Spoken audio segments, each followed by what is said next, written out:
Pramuka, selamat pagi semuanya adik-adik. Selamat berjumpa kembali. Sebelum kita mulai, kita berdoa dulu.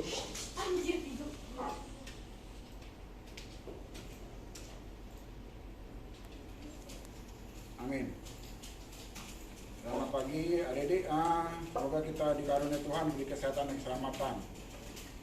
Materi hari ini sebenarnya sama nanti dengan komputer. Jadi materi hari ini nanti hari Senin itu tanggal 8 nanti dibagi ke atas lembar. Sama, kelas 7 kelas 8 sama semua ya. Kumpul seminggu, jadi bisa dikerjakan di rumah ya.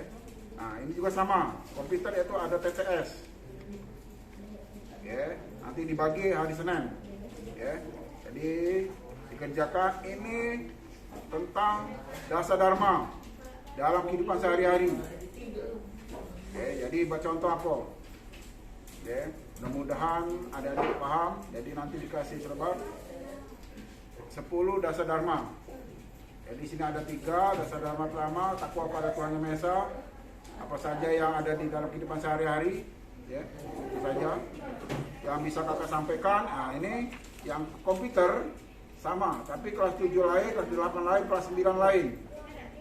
Jadi nanti TTS diserahkan sama. Jadi satu anak dapat 2. Kalau ini seluruh kelas 7, 8, 9. Kalau ini yang lain-lain. Ya, itu saja yang bisa kakak sampaikan. Selamat pagi dan terima kasih. Salam Pramuka.